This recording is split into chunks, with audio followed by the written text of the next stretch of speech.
Boa noite a todos os irmãos, a graça e a paz. Hoje pela manhã nós vimos o texto de Mateus, capítulo 5, os seus versos, versículo 1 até o verso de número 5. Agora, à noite, eu gostaria de tratar com os irmãos sobre mais três bem-aventuranças, e agora do verso 6 até o verso de número 8. Os irmãos acompanhem a leitura, mesmo assentados, mas com a devida reverência.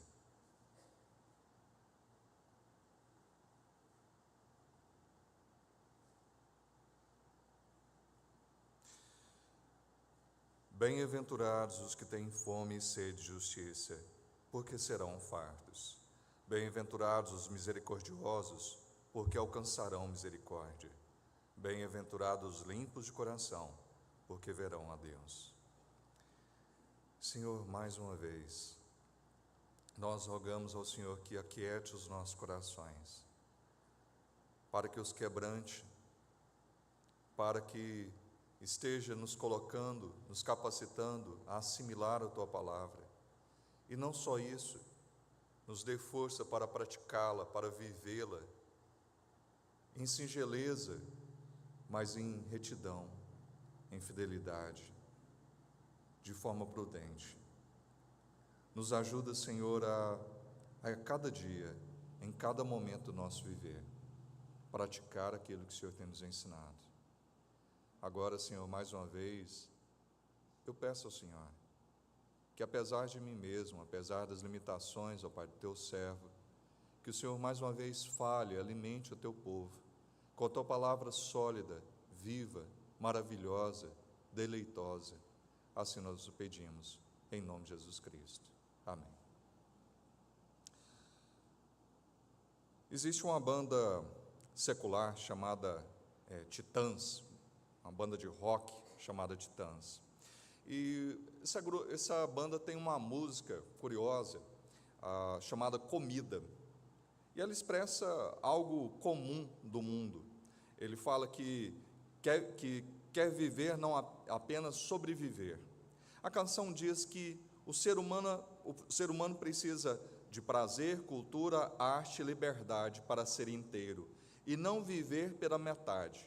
Ela sugere, a banda em sua letra, sugere que a verdadeira felicidade não está apenas em ter o básico, mas em satisfazer os desejos mais profundos, não só a comida, não só a bebida, mais arte, mais diversão, mais prazer, o fazer o amor, eles falam, que isso é a felicidade.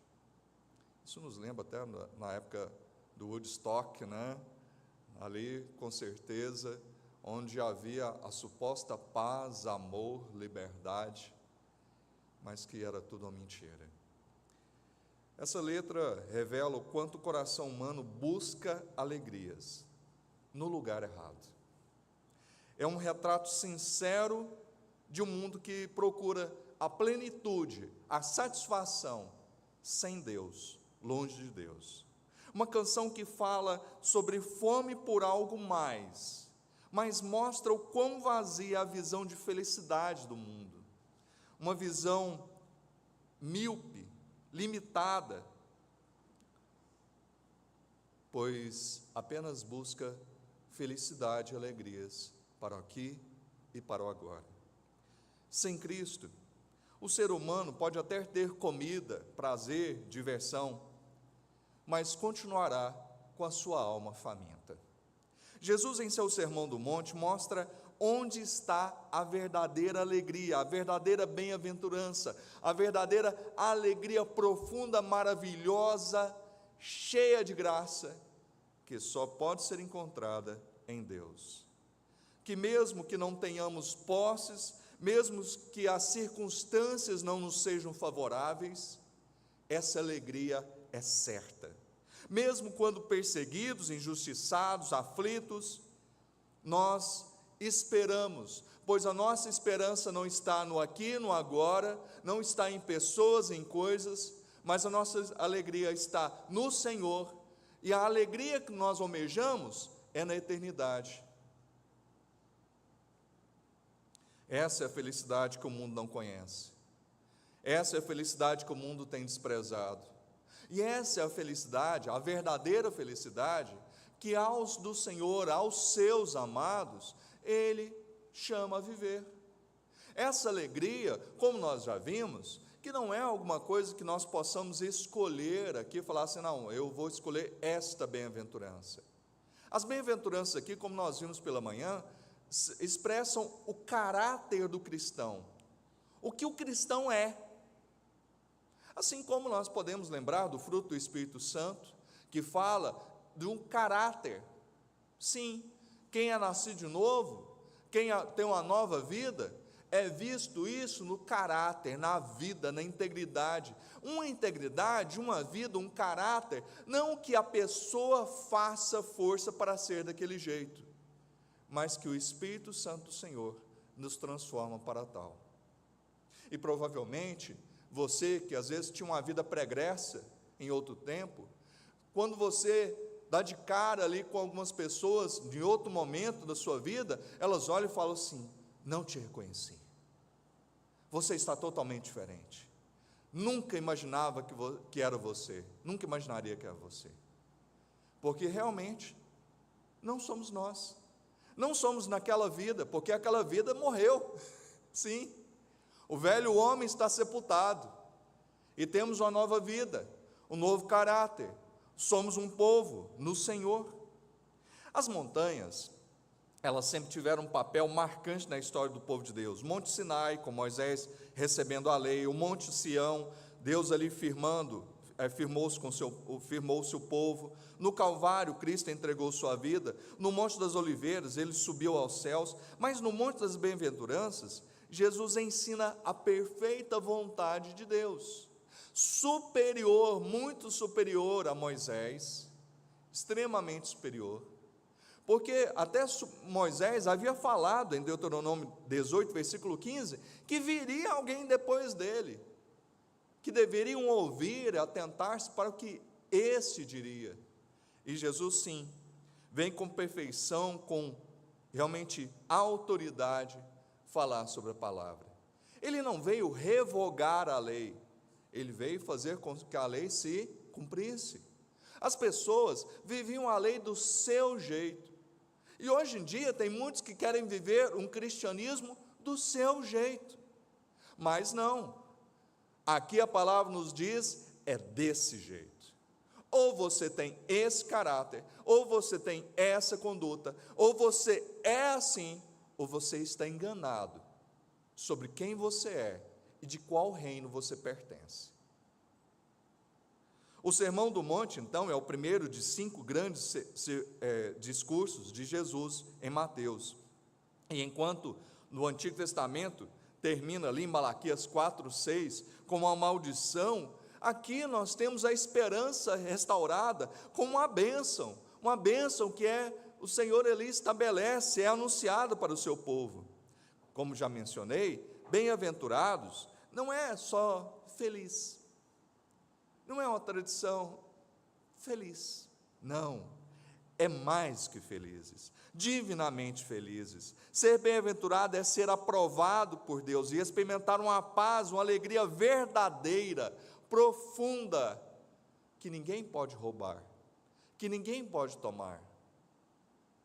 As bem-aventuranças não são 8 tipos de pessoas, mas 8 qualidades que todos nós devemos demonstrar, devemos vivenciá-las.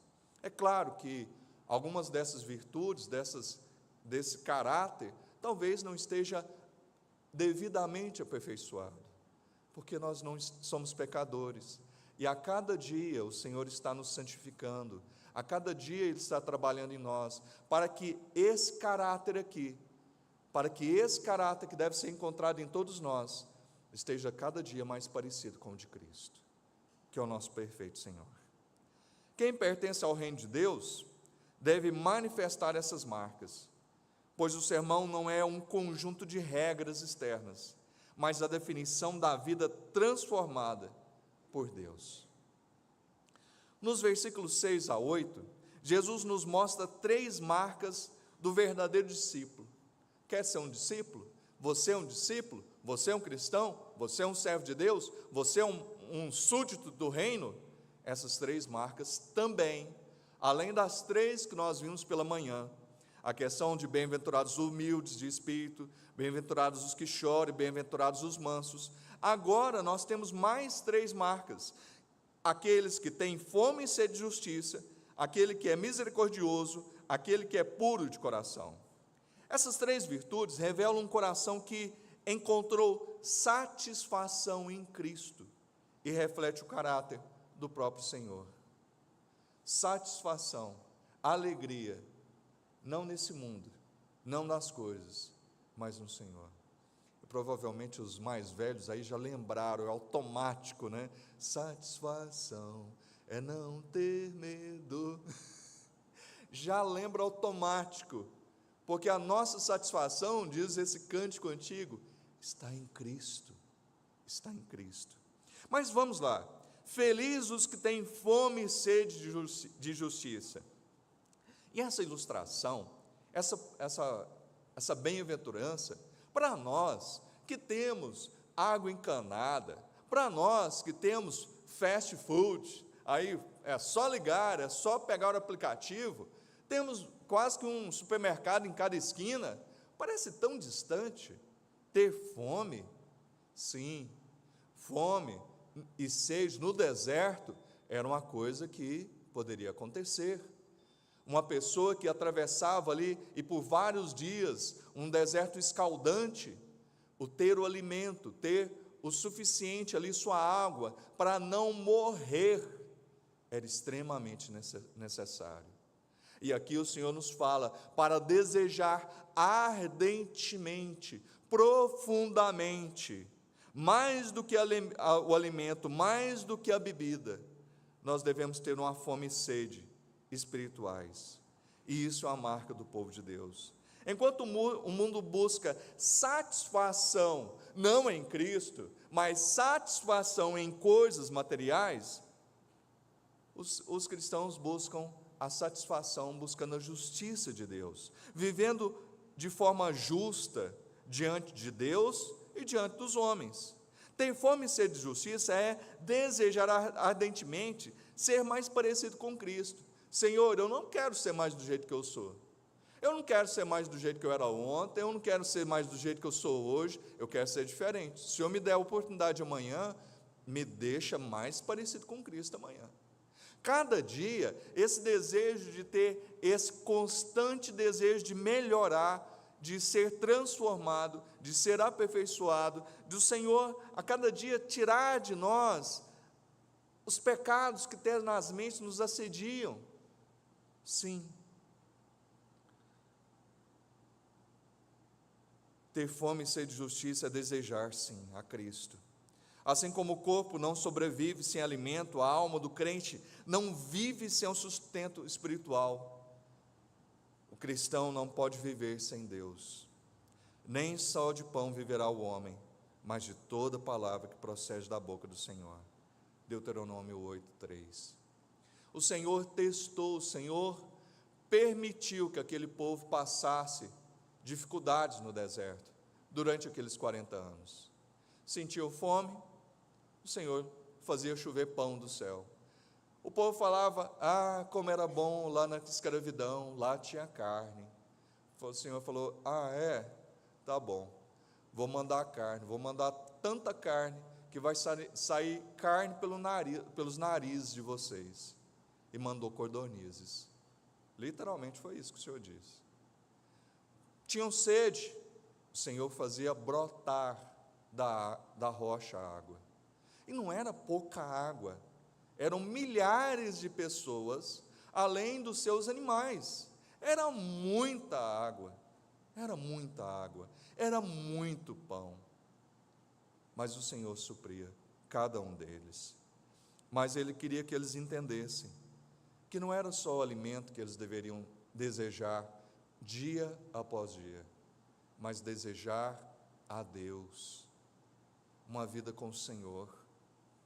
O mundo oferece banquetes que não alimentam, prazeres momentâneos, sucesso, reconhecimento. Mas quem come desses pratos continua vazio. Somente Jesus pode saciar a fome do coração humano. Somente o Senhor. O filho pródigo compreendeu isso, quando finalmente ele caiu em si.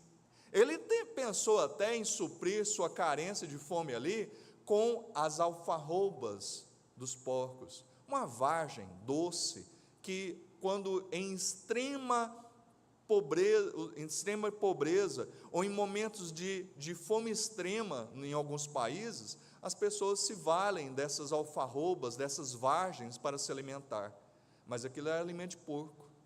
A hora que ele pega, pensando em se alimentar daquela lavagem, daquele alimento tão vil, ele se lembra do banquete que havia na casa do pai, e que ele havia desprezado, que não era só para ele, mas até para com os servos não faltava pão, e ele pensa, e eu aqui, nesse estado, ele cai em si.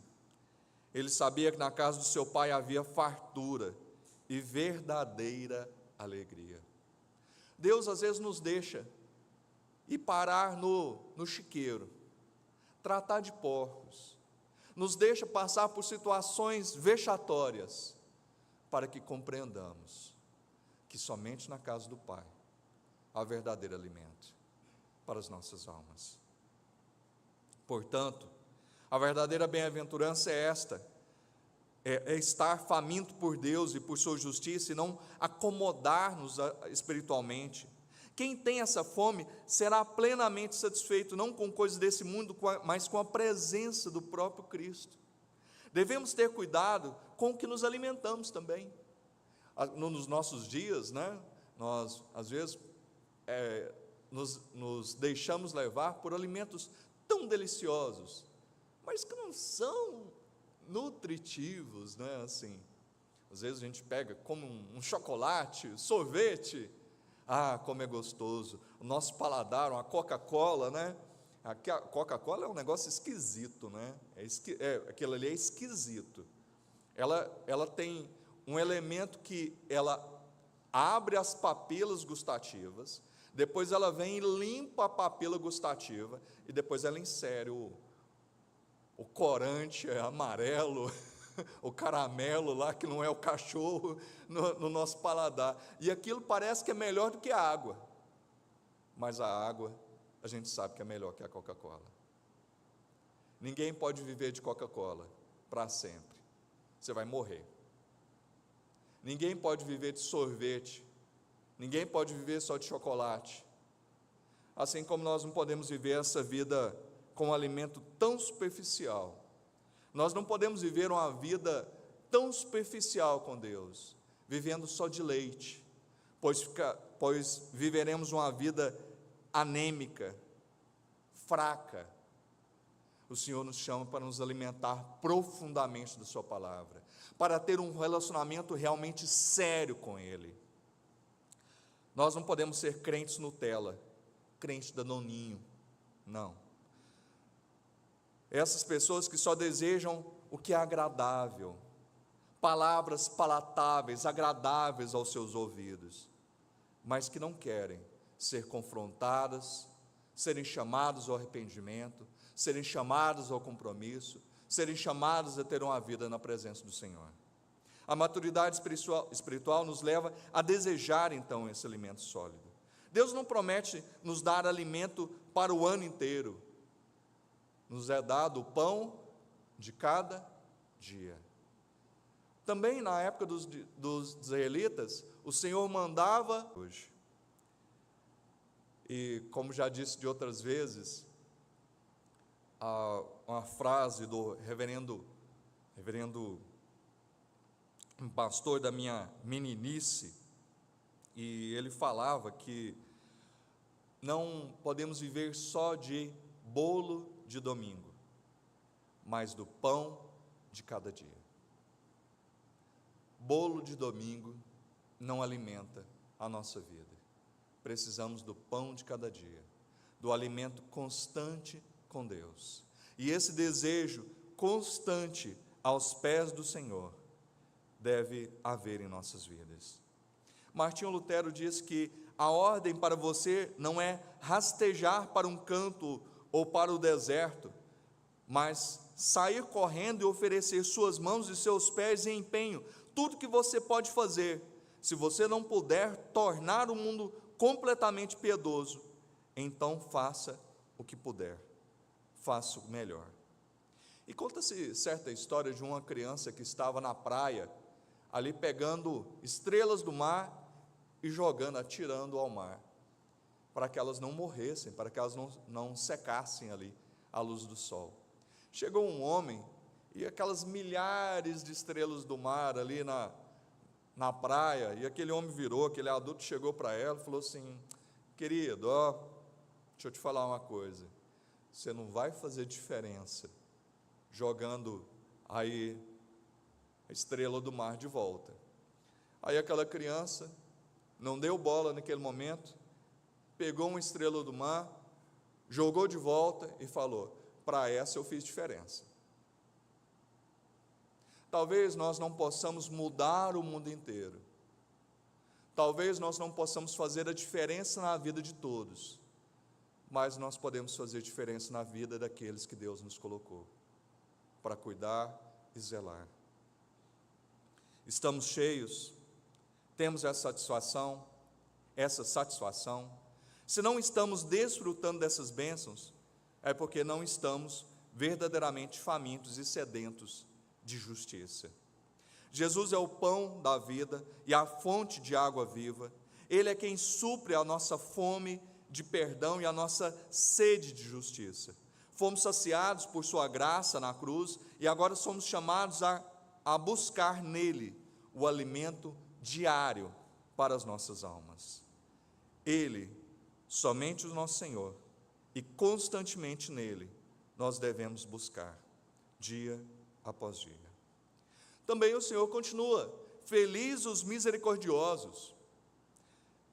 E uma citação de um comentarista chamado D.A. Carson, ele fala: graça é uma resposta amorosa quando não se merece amor, enquanto misericórdia é uma resposta amorosa diante da miséria e do desamparo daquele a quem se deve demonstrar amor.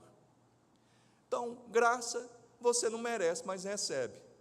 Misericórdia, alguém te viu e viu a vida miserável que você estava vivendo, que você não tinha capacidade para mudar aquela triste e miserável realidade que você estava vivendo, e aquela pessoa foi em seu auxílio. O primeiro miserável fomos nós, e o Senhor nos mandou Cristo. Miseráveis pecadores, mas nas mãos de um gracioso Senhor, de um maravilhoso Senhor. Vivemos cada dia por causa da misericórdia de Deus. Herdamos a vida eterna não pela justiça, mas pela misericórdia. Nós não fomos justos e herdamos a vida eterna. Se tivéssemos tentado viver justos, se deixássemos de cumprir um tio, uma vírgula, estaríamos condenados. Cristo viveu em nosso lugar, cumpriu plenamente a lei, e pela misericórdia é que nós não somos consumidos. Misericórdia é o amor em ação, demonstrado em favor de quem vive em miséria, acompanhado de perdão e compaixão. Mas aí você pega e fala: tudo bem, eu sei, que maravilhoso, o Senhor é misericordioso para comigo, eu provei dessa misericórdia, eu provei dessa graça. E o que nós temos feito?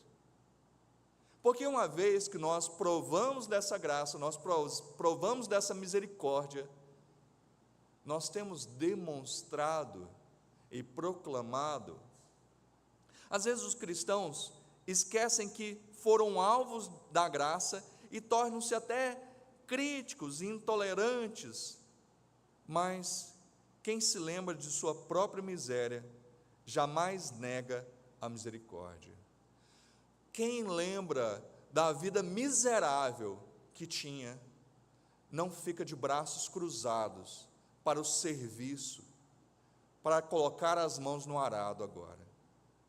Quem lembra da vida miserável sem Cristo, não fica só achando que pode cruzar os braços e viver uma vida de stand-by, parados, aí, esperando só Jesus voltar, sem fazer nada, porque Jesus há de cobrar de cada um desses o não fazer nada, pelas almas, pelas vidas que carecem do pão, que carecem da palavra de Deus. Jesus ilustrou isso na parábola do credor incompassivo, que quem foi alcançado pela misericórdia divina deve também estender misericórdia ao próximo. O mundo exalta o egoísmo. Não, você tem que procurar os seus próprios interesses, você tem que pensar em si mesmo, você tem que pensar na sua alegria, na sua paz, na sua diversão. Mas Jesus diz: felizes os misericordiosos. Devemos desaprovar até o que nós ouvimos aí em certas canções, em certos cânticos e letras evangélicas. Quem te viu passar na prova e não te ajudou, quando ver você na bênção, vão se arrepender. Quem sabe no teu pensamento, você vai até dizer: a minha vitória hoje tem sabor de mel.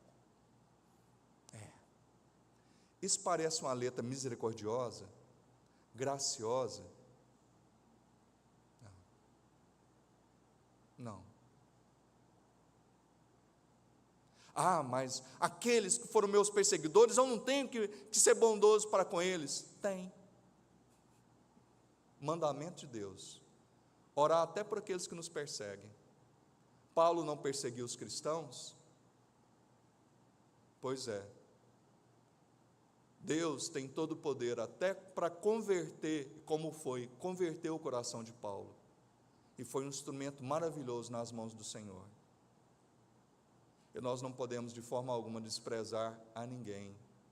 O nosso trabalho é pregar e falar a todos, demonstrar a misericórdia com todos. Nós podemos lembrar até também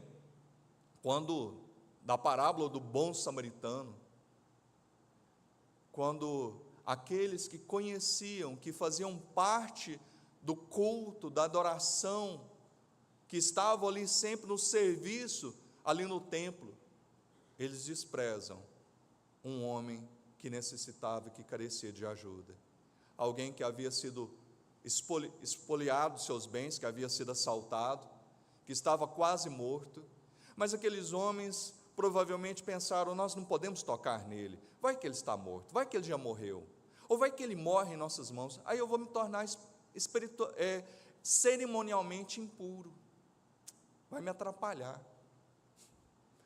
O bom samaritano não pensou nisso. Ele viu o homem que precisava, ele desceu do seu animal, pegou ali o que tinha, tratou das feridas, colocou no seu animal, levou aquele homem até uma estalagem, um hotel da época, uma pensão, falou: cuida dele, se gastar mais alguma coisa, quando eu voltar eu pago. Ele gastou tempo, dinheiro, gastou sua comodidade, e colocou aquele homem ferido no seu animal. Ele fez tudo para a nossa vergonha, para a nossa vergonha. Muitos de nós cantamos, louvamos, servimos, mas quando tem alguém ferido, quando tem alguém machucado, ferido ou passando mal, quer seja na sua alma, na sua vida espiritual, quer seja no seu físico, nós falamos: vou orar por você. Se a pessoa está com fome, o vou orar por você não vai adiantar. Se ela está com fome, pega uma comida lá na sua despensa e leva para quem está com fome. Se ela está doente, pega um remédio e leva para quem está doente. E ora, para que o Senhor continue a suprir com aquilo que necessita. Que não sejamos, de forma alguma, pegados assim. Cristo é o modelo perfeito de misericórdia. Na cruz ele orou: Pai, perdoa-lhes, porque não sabem o que fazem. Quando olhamos para Cristo, entendemos que a misericórdia não é fraqueza, mas a força do amor de Deus agindo em nós. Quem foi alcançado pela cruz se torna instrumento da misericórdia de Deus nesse mundo. Por último, felizes os puros de coração. Puro de coração, sim. E só esses verão a Deus. O coração puro é marcado pela sinceridade e pelo desejo de agradar a você mesmo, ao próximo? Não, a Deus acima de todas as coisas. Os limpos de coração não vivem de aparência, não vivem como que com máscaras, tentando passar uma imagem falsa. Os limpos de coração buscam agradar ao Senhor em todo o tempo. O mundo valoriza a imagem, Deus valoriza o coração. As pessoas estão buscando aí curtidas, postando várias fotos. Não é errado postar foto não, gente, mas algumas estão, o seu prazer, a sua alegria, o seu fundamento, o seu alvo é a curtida. É ali mais um like.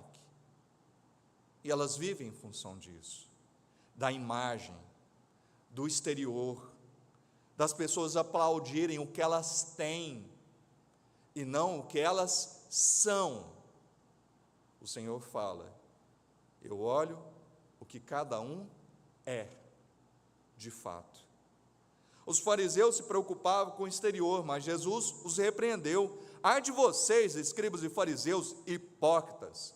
Hipócrita aqui é aquela, como já mencionei, aquelas máscaras que tinham na Grécia Antiga, quando tinham os atores, uma máscara de tristeza, alegria, tinha ali as máscaras. O hipócrita aqui é isso, seus dissimulados. Vocês limpam o exterior do copo e do prato, mas por dentro estão cheios de rapina. Limpem primeiro o interior, para que também o exterior fique limpo. Aqueles judeus estavam tão preocupados, aquelas pessoas, com a questão de limpeza cerimonial, e esquecendo da pureza de vida, a integridade. Não basta limpar o nosso comportamento exterior. Jesus não quer dar um jeitinho no nosso guarda-roupa. Jesus não quer dar um jeitinho só em alguma parte do nosso vocabulário. Jesus não quer mudar um pouquinho o nosso ser. Jesus faz uma mudança completa. Até nas motivações do nosso coração, Ele quer transformação. O objetivo de Jesus, então, não é reformar os costumes da sociedade, mas mudar o coração de pecador, como eu e como você. Martinho Lutero disse certa vez que, embora um trabalhador comum, um sapateiro, um ferreiro, uma pessoa que trabalha em algum trabalho que ela fica toda suja ali de fuligem, de pó, de piche, embora possa até cheirar mal, no interior, se ela ama o Senhor, o seu interior é como incenso diante de Deus, é como um perfume perante a presença de Deus, porque em seu coração medita na palavra do Senhor e lhe obedece. Deus não está preocupado com o seu guarda-roupa. Deus não está preocupado com a minha aparência. Deus está preocupado com o nosso íntimo, com a nossa vida dedicada totalmente a Ele. Totalmente. Os nossos olhos, as nossas mãos, os nossos pés. E se fizer você pecar, arranca e joga fora. Opa! Foi o Senhor que mandou. Mas não é literalmente não. Se você está olhando o que não deve, para. Se você tem vivido uma vida aí, ido em lugares inadequados, para. Se você tem feito coisas inadequadas, para.